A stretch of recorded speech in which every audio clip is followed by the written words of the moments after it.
Dober dan, to je N1 studio. Tik preden se poslanke in poslanci dokončno odpravijo na parlamentarne počitnice, bodo na izredni seji odločali še o izjemno pomembnem zakonu o dolgotrajni oskrbi.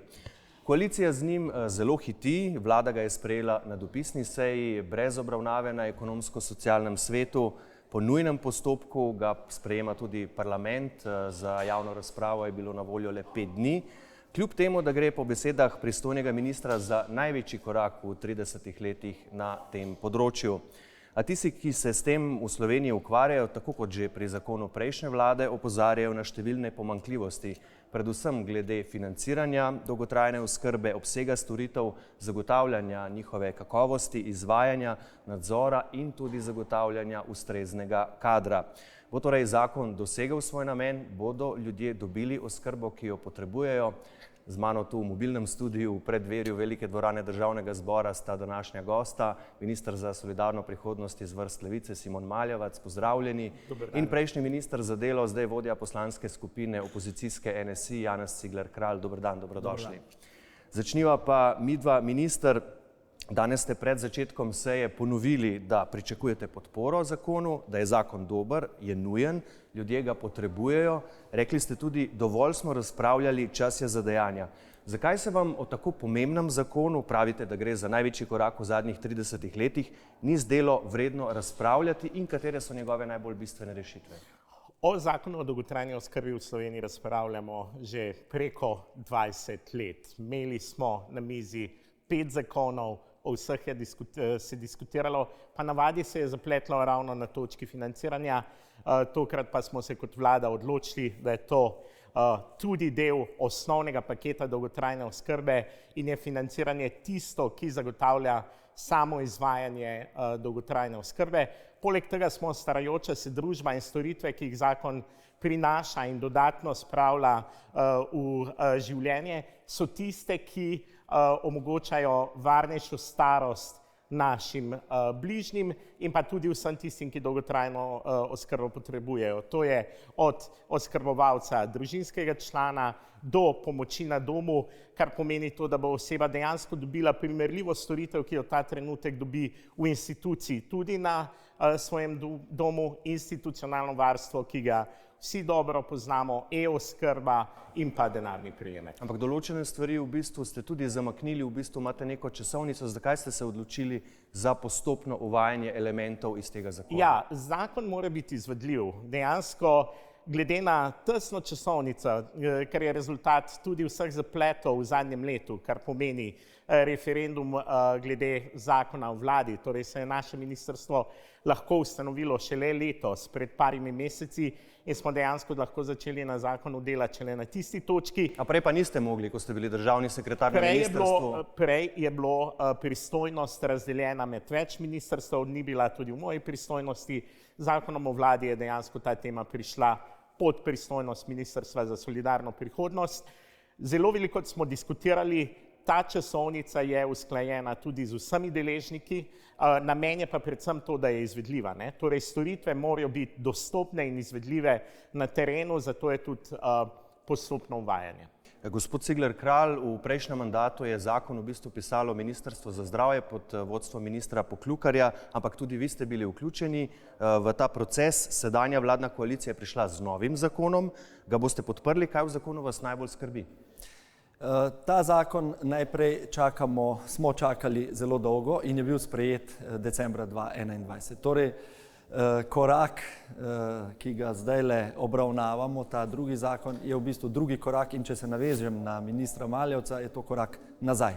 Ta zakon je slabši od prejšnjega zakona in nikakor ni prvi po 20 letih. Če smo potrebovali 1 leto za te rešitve, ki so slabše, ki izločajo številne dobre stvari, ki so v veljavnem zakonu, potem je to res hudo. Slabše so predvsem zaradi tega, ker prinašajo samo nove obremenitve. In sicer vseh, ki so zaposleni, vseh, ki so aktivni in tudi tokrat v tem zakonu čisto na novo obremenitev upokojencev. To pomeni, da bomo vsi imeli nižje neto plače in nižje neto pokojnine. To je, da spomnim, že drugi obvezni novi prispevek v tem letu.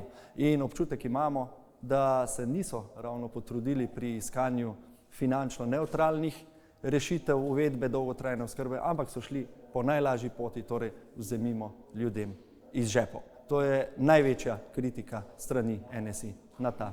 Niste se potrudili, pravi? Seveda smo se potrudili. To je dejansko prvi zakon, ki ima urejeno financiranje na področju dolgotrajne oskrbe. Nobeden od prejšnjih, tudi tisti sprejet leta 2021, ga ni imel, ampak je to odločitev prestavljal v leto 2025. In to je tisto, kar dela tudi sam zakon izvedljiv. In jaz verjamem, da smo vsi, jaz zagotovo sem za svojo babico, dedka, moje bližnje pripravljen prispevati ta odstotek iz svoje plače, tudi v svojem okolišu z ljudmi, s katerimi sem govoril, noben ne vidi problema v tem, ker vsi vejo, kaj bodo s tem zakonom tudi dobili in kaj bodo dobili s tem prispevkom, ki je solidaren. Tisti, ki zaslužimo več, bomo dali več, tisti, ki pa manj, pa seveda manj.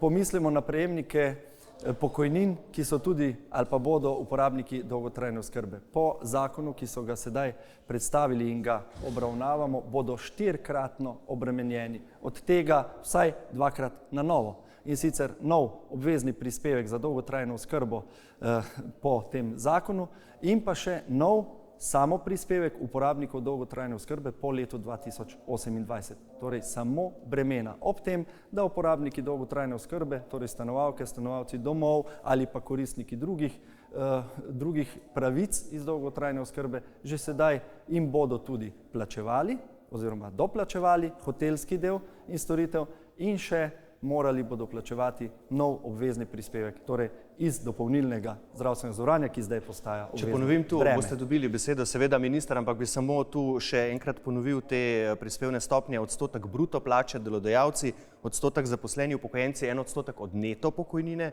samozaposleni in kmetje pa 2% od dohodka. Kako ste v bistvu prišli do teh vrednosti, zakaj jih niste uskladili na ekonomsko-socialnem svetu? Delodajalci so zdaj ostro proti, pravijo, v redu, ampak obljubili ste nam razbremenitev, pa tega ni vlada še naredila, zdaj nam pa dajete nov prispevek, tudi upokojenci so zelo razočarani. Ali obstaja tu še možnost za kakršnokoli spremembo ali bo to zdaj tako ostalo? Ja, ko poslušam kolega, me besede presenečajo, ker potem se lahko vprašam, ali sploh želi dolgotrajno oskrbo. Za dolgotrajno oskrbo moramo poskrbeti, naši najranljivejši jo potrebujejo in zato bomo poskrbeli tudi na ta način, da zagotovimo financiranje. Financiranje je zastavljeno vzdržno, zastavljeno na ta način, da vključuje vse. Moramo se zavedati tudi, na kakšen način pokojninski sistem v Sloveniji trenutno delujejo. Nimamo bruto pokojnin, imamo neto pokojnine, zaradi tega je tako urejeno. Bi vas pa popravil, k vsemu bo seveda prispeval tudi državni proračun in sicer v višini 190 milijonov letno. Da, 190 milijonov letno, ampak dejstvo je, gospod Cigler Kralj, da je tudi zakon vaše koalicije predvideval obvezni prispevek, ampak s posebnim zakonom, šele leta 2025, nič o višini. Zakaj torej menite, da je bila vaša rešitev, kar se tiče financiranja, boljša?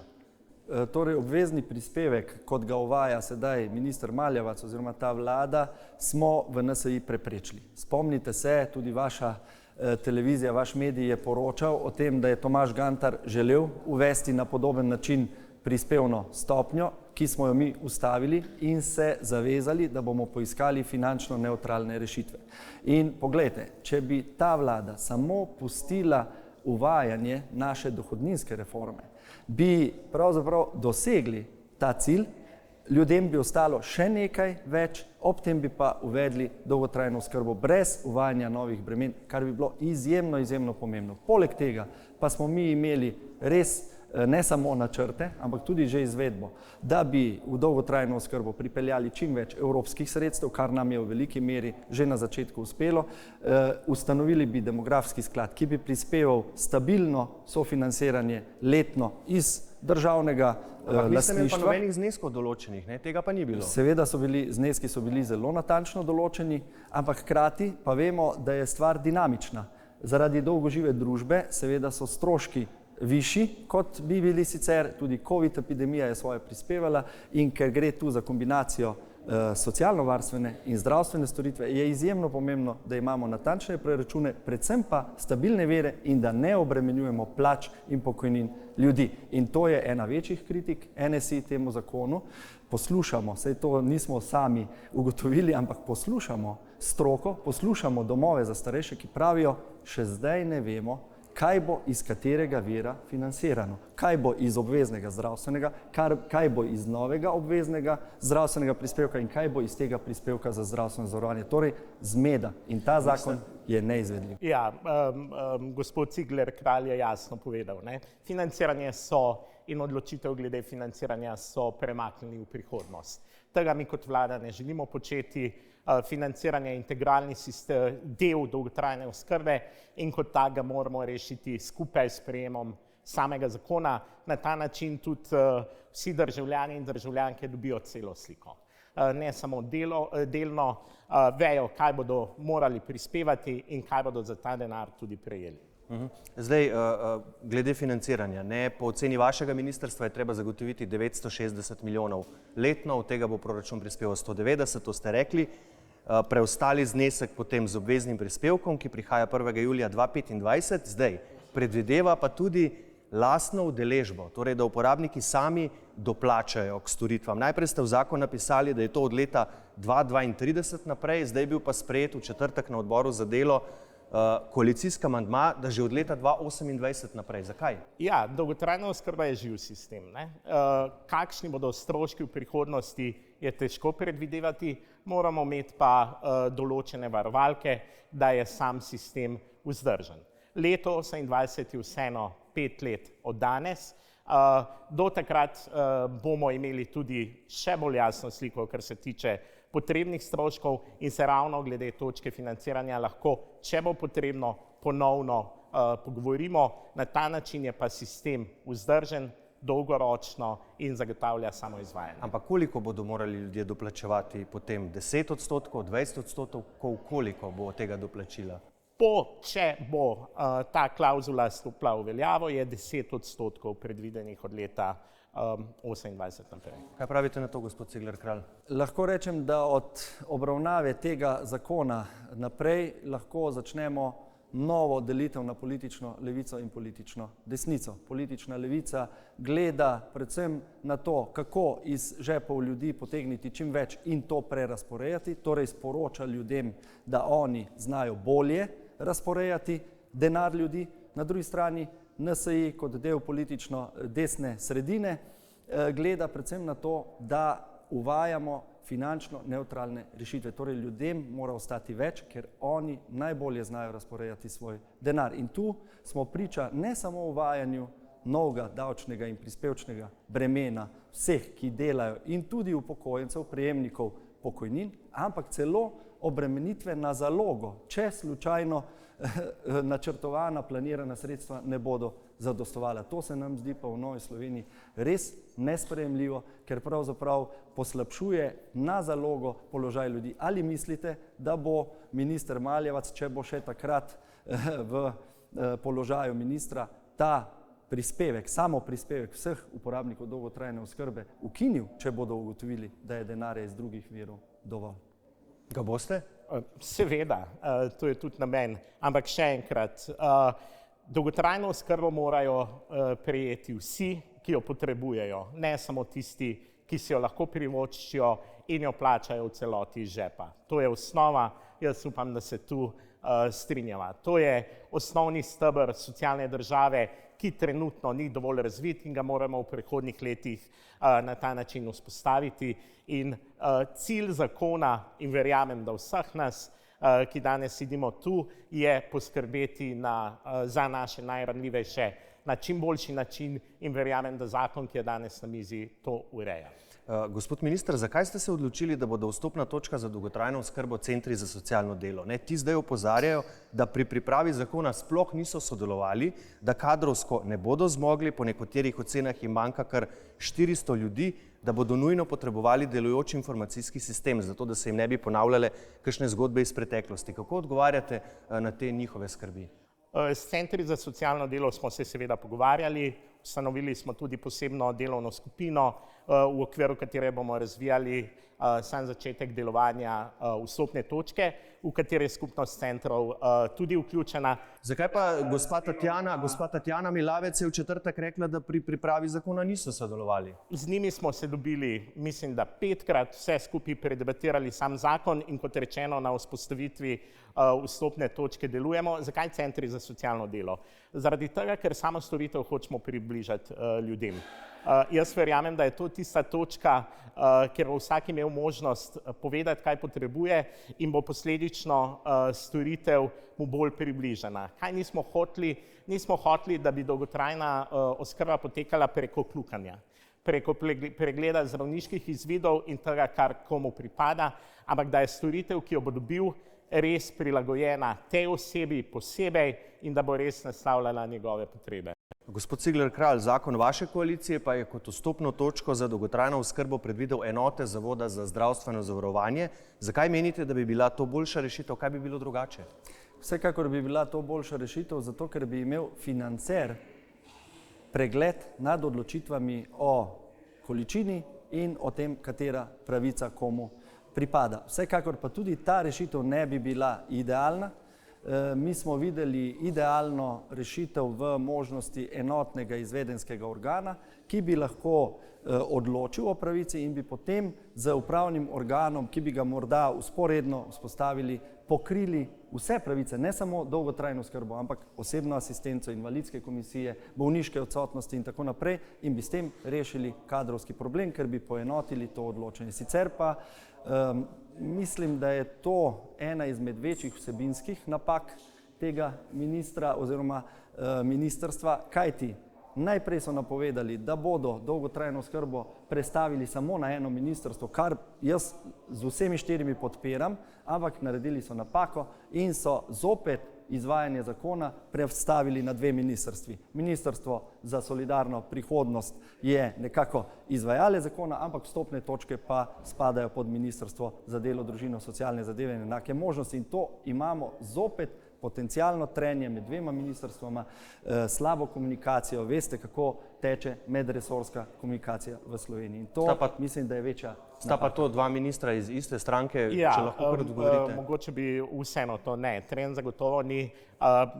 Centri za socialno delo so prava vstopna točka. Preko tega bodo ljudje dobili vse informacije, ki jih potrebujejo. Bi pa še nekaj dodal. Eno osnovno vodilo pri nas je bilo pa ravno to, da financer in ocenjevalec ne sme biti tisti. Ker potem bo tisti, ki ocenjuje, vedno gledal skozi prizmo denarja in mogoče dodelil manj pravic. Tako da nam je pomembno, da je financiranje ločeno od samega ocenjevanja in da res se gleda situacijo vsakega posameznika in da ta dobi tisto, kar rabi, ne pa da je to v vlogi še tisti, ki daje denar. Kratek odgovor, potem gremo v sklepni del. Seveda bi po veljavnem, to se pravi našem zakonu, govorili o multidisciplinarnih timih in seveda bi bil postopek odločanja ločen od financerja v smislu odločanja o pravici. Tako da tu nimamo argumenta za to, da gremo na centre za socialno delo, sploh pa, ko jih poslušamo, tudi skupnost centrov za socialno delo in ko minister trdi, da so se veliko pogovarjali.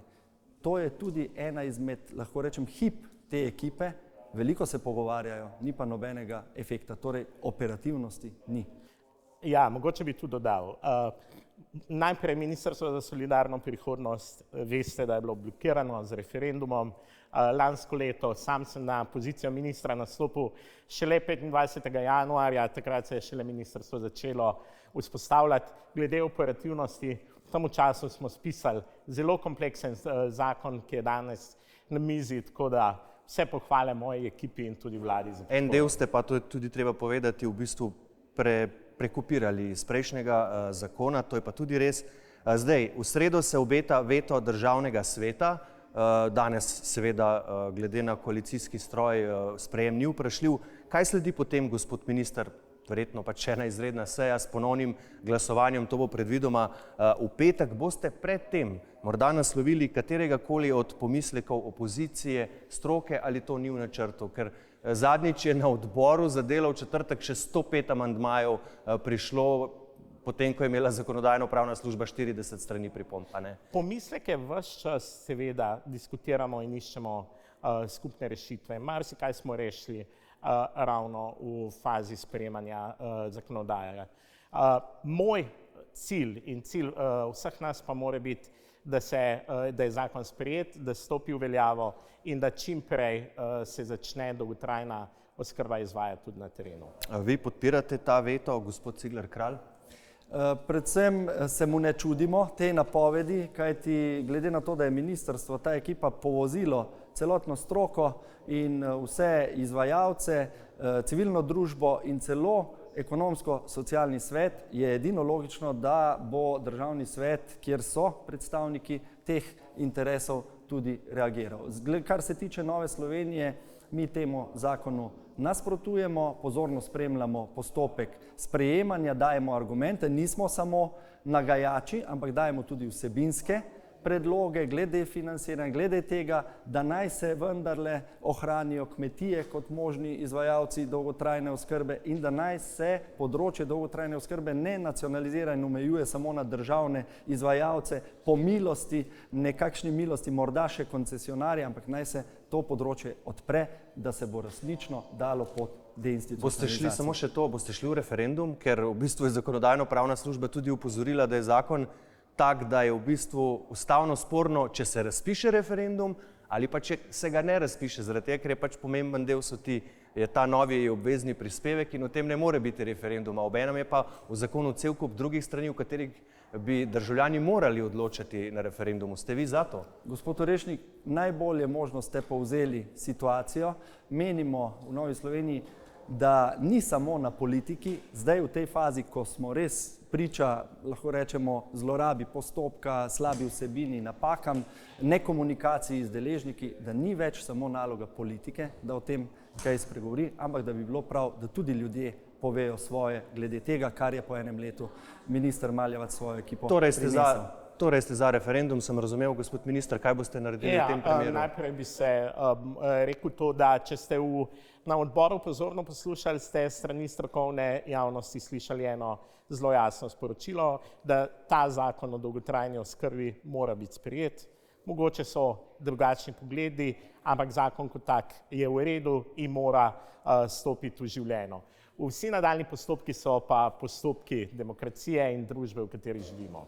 Zadnja bo vaša, gospod Cigler Kralj. Lahko rečem, da vsaka napovedana reforma te vlade očitno pomeni predvsem uvedbo novih davkov in prispevkov. Žal se v NSi bojimo, da po mandatu te vlade bodo ostali samo davki in prispevki, pa nobene reforme. Vsekakor bomo z zanimanjem spremljali, kaj se bo zgodilo. Za danes pa spoštovana gosta, gospod minister Simon Maljevac, gospod Janez Cigler Kralj. Najlepša hvala, da ste bila gosta tega mobilnega N1 studija. Hvala. Hvala lepa. Hvala pa tudi vam za vašo pozornost. Seveda bomo na n1info.si pozorno naprej spremljali, kaj se bo dogajalo s tem zakonom, torej veto, ponovno izglasovanje, morda tudi referendum. Če boste spremljali n1info.si, boste prvi izvedeli vse iz tega mobilnega studija v Državnem zboru, pa le še lep pozdrav in nasvidenje.